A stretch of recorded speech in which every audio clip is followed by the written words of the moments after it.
Hi guys, I'm back again with the same video, but without being ill. I have hay fever, but I'm fine. And hopefully nothing disturbs us, because I understand that the adhan went off and no one could really hear me. I didn't realise it was going to take over my voice. So hopefully today we should be good to go. Okay, so today, by now, I just thought I'll prepare better. So I have like 4 bullet points that I wanna get through on this video, and then hopefully I can move on to, like, you know, part 2, because I don't want to make the videos too long to a point where people will click off and get bored. So I'd rather just keep it simple and then move on to another one if people would like to know more, because I don't want to force anyone to want to know more. Do you get it? Just, yeah. Okay, so if you've already watched my other video, then you know most of it, but I wasn't really clear because I don't even know what the hell I was doing. I just wanted to upload something, so these that didn't feel like I just promised us this and shit, but basically. So yeah. So my first bullet point is obviously when I believed, which most of you already know, but if you're new to the channel, I'm Leah. And please like and subscribe and let me know your thoughts on my Revert story, what I call it. Okay, so as I said, most of you already know it, so if you want to skip this part, skip it. Okay, so the first time I believed, but let's go into a bit of like background to it first, because it didn't come from nowhere. Alright, so anyway, so I had a lot of Muslim friends, and like I just used to watch them and see how like dedicated they are to Islam. So then the more I watched, the more I wanted to know, the more I wanted to be around that specific type of people. And I honestly never used to hang around with like white people or anything like that. Obviously my family, but other than that, no. Okay, so basically I was watching them. They used to make sure they involved me in Eid. As I mentioned before, a woman named Barji, God bless her. Well, she's not named Barji, but she just made me call her Barji anyway. She used to buy me like Eid clothes and stuff like that. So they made me see that Islam was and is a beautiful religion. Like you wouldn't get a white person saying to people like, come spend Christmas with us. Maybe on the TV, yes, but they just wouldn't do that. Whereas Muslims, they like to involve people. They like people to want to know about their religion. They don't mind, like, you know, people putting Islam down, because they know to themselves it's true. And they don't need to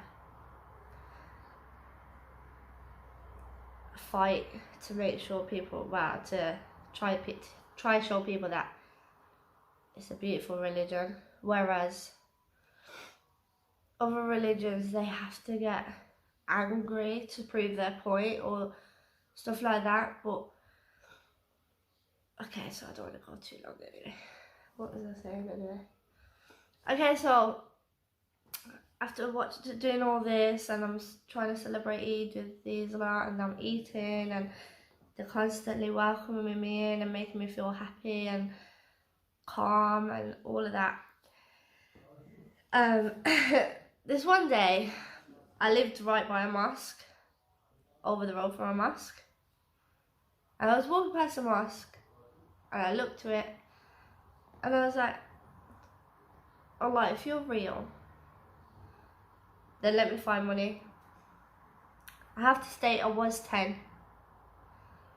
And it's a stupid thing to ask for, but I was 10. Okay, so Anyway, I walked a bit further down and then I found £10. So I was like, whoa, okay. So then literally every day after that, I was saying the same thing. Same thing, and same thing, and same thing, and same thing. And near enough every day. If I didn't find money, I found rings. I found more money, obviously.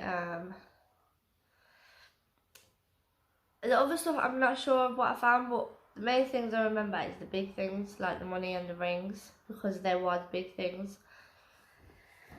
But anyway, so that's when I really started to believe, because even though I've been like around Christians and Catholics and stuff like that, like I didn't believe. I believed there was someone up there. I believed that there's something, like it's not just us, but I didn't pray on a daily. I didn't do none of that. The only time I went to church, truthfully, is when there was funerals. And still till now, the only time I've ever been to church is still to funerals.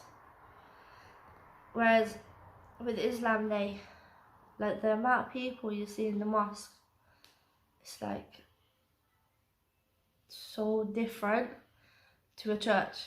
You'll hardly ever see anyone in there. Only the ones that are really devoted and all that. But with Muslims, it don't matter whether they're 13 or 14. They all show the same belief and the same passion. Yeah, so okay.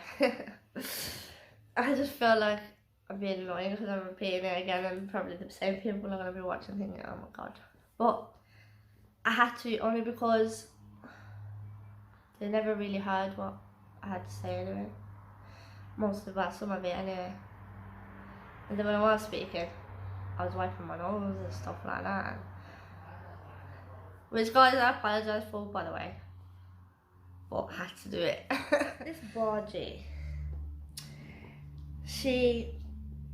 I kept questioning her about Islam and like how do I become a Muslim and what do I do and all of that kind of stuff. Then she was like, all you have to do is read these words. I was like, okay. But like, I can't actually tell you whether I stopped to read, but I stopped reading it because I don't know. I was so young, I was like about 11, 12. And yeah, so basically she said you just read these words and then you're a Muslim. So I was reading it and I sure said no, I can't do it because of my family. And then she was, I don't even remember, I don't even remember, that's what I'm saying, like. But I know I was reading it, but I didn't know whether I finished or not. That's the only thing that I don't know of. Because if I did finish, then I wasn't at the age of like 12, 11. So, anyway, going on in the future and all of that. Still around Muslims, different people. And then I met my husband. And like I used to speak to him anyway, and I told him like I've always wanted to be a Muslim, I've just never got to do it because I've been too worried about my family and what they will think and how they will treat me and all of that. So yeah, so his family, there was like I always thought that to be with a Muslim you have to be a Muslim. But they made me realise, like, no, they can't force you to be something you do not want to be. And they never, ever, ever told me that I had to do that. I done it because I really wanted to do it anyway. Regardless of whether I was with him or someone else or by myself, it don't really didn't matter. I was gonna do it. I just didn't know when or how to do it or if I should do it because of my family. Yeah, so anyway, so I said to my partner's cousin, I was like, I want to do it today. She's like, do what? I was like, become a Muslim. And then she's like, are you sure? And I was like, yeah. So she was about to call them and that. Then I was like, oh no, actually, not today. Because I couldn't do it not speaking to my mum. I didn't really care about everyone else, but my mum, yes, I did. Anyway, so as on the night, I was sitting there, I was listening to Nasheed and that, and I was listening to Mahia Zain, and I was just listening to it and I was thinking, why am I waiting? What for? I'm married. I had my daughter then, and I had my son. Anyway, so I was just thinking to myself, what am I waiting for? I want it. I'm gonna do it. So why should I take my time? Why should I worry about my family? So anyway, the next day, I said to her, I was like, you know what? The next day, on the same night, I says to her, I was like, you know what? I want to do it. And then she's like, sure, this time. And I was like, yeah. And then she called up the mosque. And he was like, yeah, that's fine. You can come in tomorrow morning. I was so nervous. Like, not even for my family, for myself. Like, I was really nervous. Anyway, so I called my mum. And I was like, Mum, what would you say if I says to you, tomorrow, I'm going to be a Muslim? And then my mum says to me, she's like, I've always told you. I've told the rest of them. As long as you're happy, I'm happy.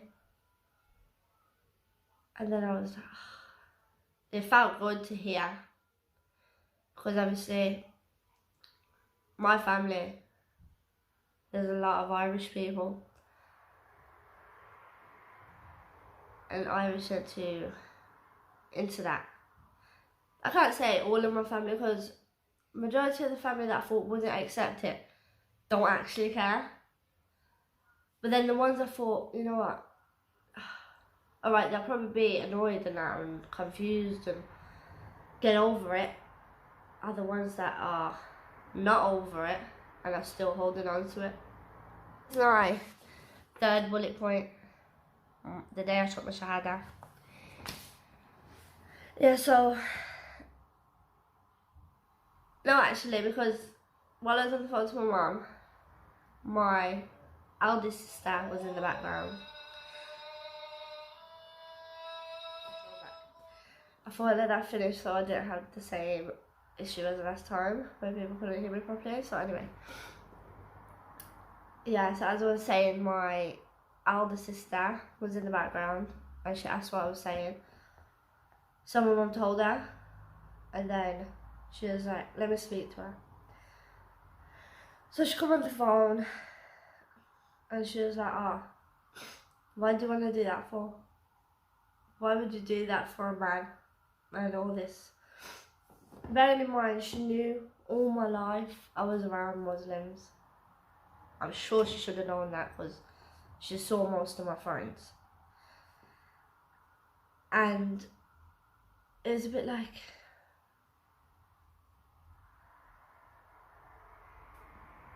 what do you want me to say? It's gonna happen. I'm doing it. That's it. I'm not gonna change my mind because you're not happy. My husband and his 3 cousins. Anyway. So I'm reading and I'm getting like weird sensations, and it felt surreal. It was like, what the hell is happening to me? And it was like, it felt like I was meant to do it, even though I knew I was going to do it, but I felt like I was meant to do it. It wasn't forced. I didn't feel like I'm just reading something. It meant a lot to me, because my partner and his family, they helped me understand it so much more. They put, like, they said things that I didn't hear off a lot of people. I used to hear like a lot of different things. Like, I remember once after I Revert, but anyway, let me finish this part. Yeah, so I'd done it, and then obviously I had the hijab on when I went in to do my shahada. I come out wearing the hijab, and like, I did feel really uncomfortable, because I knew like people are noticing you're white. But yeah, so yeah, anyway, I felt really making it. So I was thinking, oh, what should I do now? Like, but they never says to me, you have to leave that headscarf on. Take it off if you, they always says to me, if you feel uncomfortable, take it off. Start wearing it when you're ready. But I was ready. I just, you know, I didn't have the confidence to wear it just then. So anyway, yeah, so I went back, and all of his family, like, you know, like, they was proud of me, and it was like, yo, I finally done it. I finally done what I was gonna do. That took so bloody long. It was unbelievable. I just don't feel like I had that much faith in myself to like push through it, push through the comments I know I'm gonna get, and I'm still getting now. So for people that are dealing with, like, you know, they're scared to tell people that they're a Muslim and all that, it's not gonna get easier. But if you want that religion for yourself, then my only advice would be, do it. It's going to be the best thing that you've ever done for yourself. Forget your family, forget friends, forget all of that. Because in the end, when you die, you've died a Muslim. As soon as you read them words from the Quran and you become a Muslim, all the bad stuff that you've done before, you can feel it washed away. It's just as simple as I can say. Like, I did feel refreshed when I finished my shahada, and I felt me, that's what I wanted to do, that's what I've done. Like, no way am I the perfect Muslim, but I'm still learning. I weren't born into the religion. I don't know everything. There's so many things to Islam that not even a Muslim that's born into religion knows. You know, it's